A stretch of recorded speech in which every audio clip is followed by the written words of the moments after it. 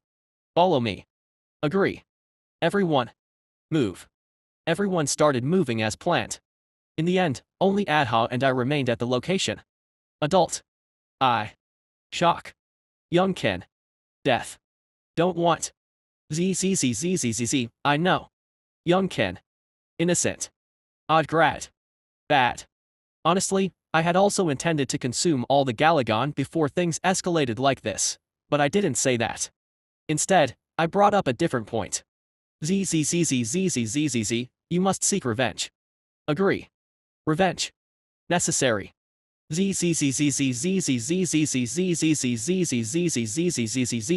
Odd grad killed your mother and the younglings it abandoned you with.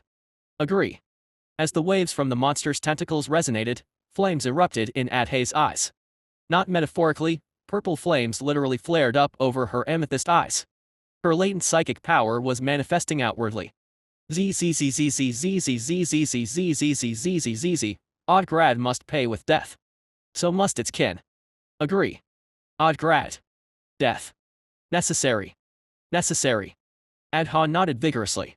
This way, I could extract the genetic essence from the Galagon without damaging our relationship. It was a bit disappointing that we couldn't eat the blue Galagon, but that's a minor loss. Regardless, Odd grad must die. It's not just because it will attack me or because I need its genetic essence. It abandoned Adha, the creature I cherish, leaving her with a scar that cannot be healed. When all preparations are complete, Odd grad will meet its end by my aunt. The Ice Plains, home to the Snake King. Recently, due to a mysterious earthquake, the ground of the plains had become unstable. 10 green-scaled beings were flying over that area. They were the tracking team sent by Odd grad, searching for the remnants that served the pure White Queen, Amort. The Galagon troop meticulously scanned the ice plains, concluding that no enemies were present. Their next destination was a place far from their nest, an icy canyon beyond the plains. Although it was the territory of the Beast King, they paid no heed. The Beast King was invincible on land but could not fly. Even if they encountered it, they could escape any time. Thus, the Galagon troop entered the Beast King's territory without any hindrance. The 10-winged Galagons flew through the deep canyon, created by nature, without a care. As they reached the middle of the canyon, the lead Galagon noticed something. In the deep, dark area where light barely penetrated, something glimmered. Stop. Traitor. Bound. Confirm attempt. At the moment when the lead Galagon was about to approach the light, dozens of red lights appeared from the cliff where the light was located. Enemy attack. In an uneasy atmosphere, the Galagon hurriedly tried to emit its psychic waves. However, its kin could not hear its psychic waves. Something unknown was blocking their communication. Confused as its psychic waves failed to reach, the red lights leapt from the cliff. Dozens of unidentified beings with multiple legs climbed onto its body. It tried to shake them off desperately, but it was futile. They ruthlessly tore at its wings with sharp claws and teeth.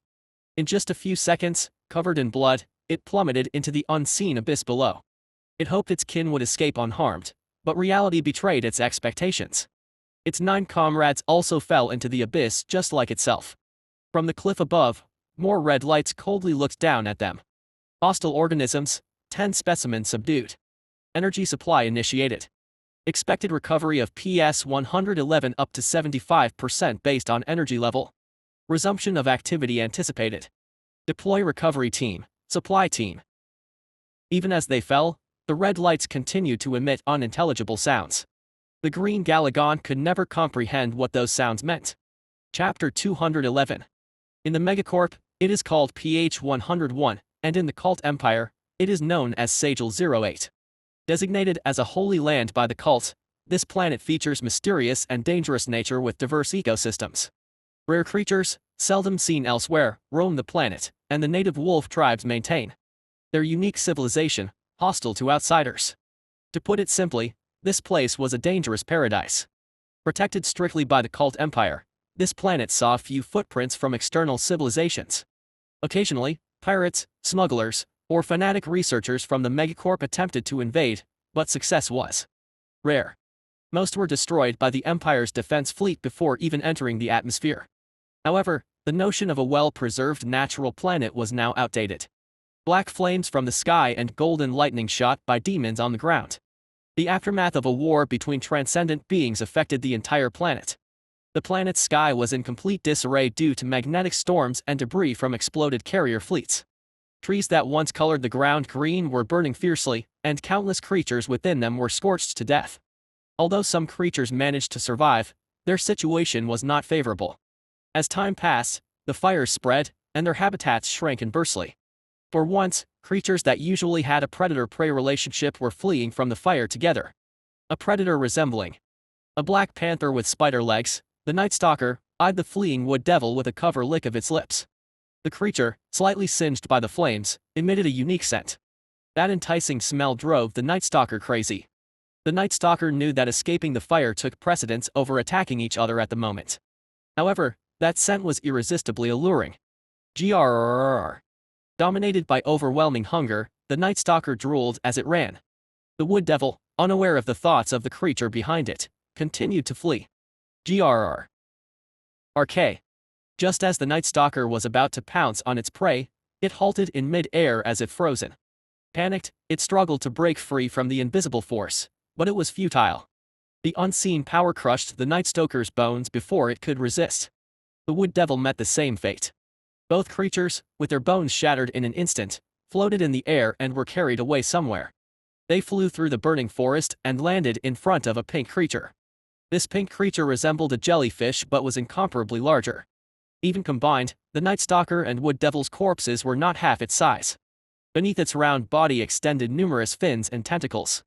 Inside the fins and tentacles were small claws reminiscent of saw teeth, densely packed. This creature, usually unseen in the forest, dwelled in the deep blue sea. Known as the Sea Demon, a demon among monsters of the deep sea, it was a creature of nightmares. It extended its tentacles and wrapped around the corpses. I must quickly bring these to Big Baby. Sea Demon number 26 began to move, carrying the corpses. The flames that consumed the entire forest tried to scorch its soft skin. Whenever the flames approached, it released psychic power. This power not only destroyed the flames but also shattered the trees, which it ignored entirely. As number 26 moved, scorching the forest, it emerged into a spacious clearing. This place, closer to a small plain, was where she treasured the most. The gigantic monster that set the sky ablaze had fallen into a deep sleep after exhausting all its strength.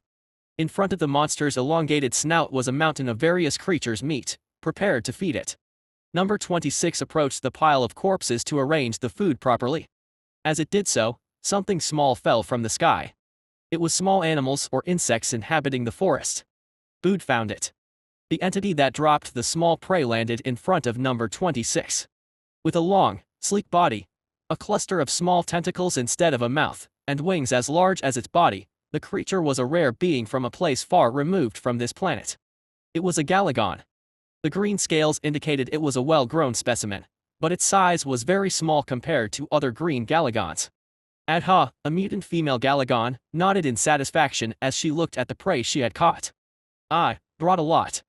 Adha's tone implied she wanted praise, but number 26 didn't want to comply. The reason was that Adha's recent actions had annoyed her.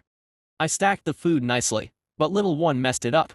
Belly digest food same shape doesn't matter. Adha argued that once it goes into the stomach, it's all the same. However, number 26 couldn't agree. The big baby, who was asleep, was picky about meals. Unlike it, who ate everything, the big baby carefully chose which parts of the food to eat first and which were tastiest. Number 26 had deliberately arranged the food to please the big baby, but Adha had ruined it. Put it back. Don't understand. I'll give the big baby the food he likes first. Adha looked displeased but followed number 26's instructions without further complaint. They both shared the desire to offer the best food to the one they loved. Adha lifted the carcass of a boar with dozens of spikes on its head and placed it on top of the pile. As she positioned her prey, number 26 got annoyed. What are you doing? Big baby likes this better. No. He likes this better. Disagree. As number 26 tried to move the food with its tentacles, Adha blocked its way. Number 26 used its psychic power to shove Adha aside like swatting away a fly. Unfair. Adha responded by using her own psychic power. When number 26 moved the boar aside and placed something else, Adha used her speed ability to quickly restore it to its original position. Why did you move it? This one better. Just as they were glaring at each other, a griffin carrying prey on its back appeared from the burning forest. With a head resembling a bald eagle, a golden mane, and a lion-like body, the mythical creature wore a sapphire necklace around its neck. It was Mother of the Sky, a companion of the monsters gathered here. Like number 26 and Adha, she had also found food in the forest, and she tilted her head in curiosity at the tense atmosphere. What's going on? You're both here. But why is the mood like this? Little adult bullies me. Little one made the first mistake. Don't understand, little adult moves food at will. Big baby doesn't like that. Wrong, little adult knows nothing, absolutely nothing. Wait a minute. Is this about who gets to give what to big baby first? Yes. Agree. Mother of the Sky was speechless at their argument. The giant monster lying before them, a morph, viewed all living creatures as genetic essence. He ate anything and everything without discrimination. Big baby likes everything, so can't you just stack it all together? No, if it gets cold, it won't taste good. Little adult wrong about other things but right this time. Little one is mean. Mean ones should be punished. I won't back down from a fight. Wait. As the tension between Sea Demon and Galagon escalated, Mother of the Sky quickly intervened. If they fought, Adha would be done for. Despite her cute speech, that pink slime was a monster capable of hurling a house-sized boulder hundreds of meters away. Using that strength on Adha would leave no trace of her. Why don't you just stack them separately? Separately. Yes. Then big baby can wake up and eat what he wants first. Troublesome, useless. You both want to give what you brought first. This way is more certain, isn't it? With Mother of the Sky's desperate persuasion, both number 26 and Adha quickly calmed down. The anger they had towards each other subsided, but instead, a sense of competition started to rise. I'll gather more than you. Little adult slow eye, fast. Adha spread her wings wide and flew off with all her might. She soared through the forest much faster than when she fought the pale mask in the sea. I won't lose either. Number 26 also flapped its fins diligently and disappeared into the forest filled with flames. Once the two small monsters vanished, Mother of the Sky sighed. Her amber eyes looked resentfully at the giant beast that was asleep. Amorph, you bastard, you're going to cause big trouble later. First, it was asking how to lay eggs, and now it's a competition about who prepares the food better. If they were normal creatures, it wouldn't matter, but these were beings at the pinnacle of their ecosystems. If they fought later, it would be a bloody massacre. I was going to gather more food. Mother of the Sky piled the food she had brought on her back in a corner. Then she lay down on the parched ground, holding a small piece of food she had just gathered in her mouth. There's no need for that. As she chewed on the squid-like food and waited, Adha appeared first. Flying in at an incredible speed, she dropped the food from the sky without even landing. Like a bomber, Adha carpet bombed the area with food and then flew off again. If I don't organize it, they might fight. Mother of the Sky gathered the food Adha left behind and piled it in front of a morph. After about 10 trips from Adha, number 26 appeared. Seeing it emerge from the forest, Mother of the Sky dropped the food she was holding in her mouth. What the is that? 5 fully grown plant lizards and several other large monster carcasses were floating in the air. Below, number 26 was moving the corpses with its psychic power. Where should I put these? Over there. It poured the carcasses where Mother of the Sky pointed. Then it bounced on its fins and disappeared into the forest. As soon as it left, Adha landed for the first time. Her beautiful amethyst eyes were fixed on the pile of food number 26 had made. Is that little adult's food? Yes. Adha shook her head in annoyance and flew off again. Damn, did I just make things worse? She sensed that the competition between the two was becoming serious. And she was right. The competition between Adha and number 26 continued until Adha could no longer fly. At that time, number 26 was also in a severely weakened state due to excessive energy expenditure. In front of the Amorph, a mountain of dead creatures was piled up. Some had been burned, but most were unfortunate creatures sacrificed in the competition between the two small monsters. Terrifying creatures.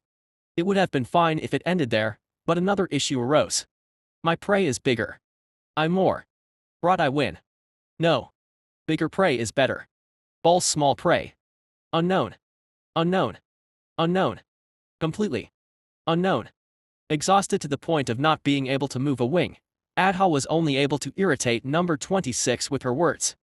Number 26 seemed to want to strike with its tentacles, but perhaps due to exhaustion, it could only snort. And that spat-fire hit a third party. Hey, middle baby, who did better? Ah. Good friend. Correct answer please. When the two monsters looked at her, the mother of the sky was flustered. Why are they asking me? Choosing a side immediately would not be a problem, but she feared future consequences. One was a boss-level creature and the other had the potential to become a fearsome entity. Holding a grudge from either side was a tremendous burden for her, who had just joined the group.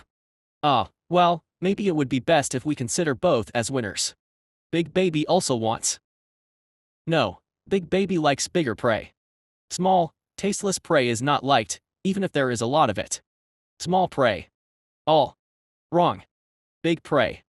Amount. Importance. Quality. Not important. Given the atmosphere, it was impossible to brush it off. At that moment, she was unsure of how to respond. Grrr. The voice of the savior was heard. When she turned her head, she saw the sleeping monster had opened its eyes. The creature that had been asleep for 2 days rose, stretching his multiple arms. Zzz, smells good. Number 26 and Adha brought the prey. Try it quickly. Zzz, huh? Really? The mother of the sky quickly handed over the decision to him. Just waking up, he scratched under his chin with his arms and looked down at the pile of prey. And having made up his mind, he reached out his arms. Amorph used the membranes attached to his combat arms to sweep up the piles of prey and pour them into his mouth. The action was so swift that it was impossible to determine whose prey was eaten first. Big Baby ate. So, who won? Amorph, who had devoured everything except for a few corpses, reached out and embraced number 26 and Adha. Zzz, thank you all for taking care of me. Is the Big Baby not in pain anymore? Big Baby okay? Zzz, yes. If it weren't for you, it would have been a big problem. Thanks to you. Perhaps it was exhaustion or perhaps being wrapped in the shell of a loved one. Number 26 and Adha wanted to ask whose prey tasted better, but they couldn't, the overwhelming dread engulfed them. They fell asleep before they could even ask. Zzz, you must be very tired. You seem to have a lot of sense. Zzz, huh? It's nothing. The mother of the sky let out a small sigh. As the sky and earth burned, Amorph, oblivious to everything, gently patted the sleeping number 26 and Adha. Chapter 212. What would be a good apex for Adha and me to hunt together? The sky whale, which absorbs all kinds of energy, is out of the question. To fight it, we would have to rely purely on physical abilities, which would be very disadvantageous for Adha, who is much smaller than her kind. The crystal wing is a suitable opponent to improve Adha's skills, but there's a problem. It would take at least several days to catch them, and we don't have that much time. So, the crystal wing is also excluded. Another candidate to consider is the glacier fiend, but this is also ambiguous. The narcotic substance of the glacier fiend can also allure galagons. Although white galagons have a high resistance to poison, it would still be difficult to avoid after effects. Since the fight with Odgrad is not far away, it is not good to fight an enemy that leaves after effects. What about the ice horror? Not very good. In the case of the ice horror, it has eaten it twice. The one I caught and the one Ham-Ort caught, making it 2 times.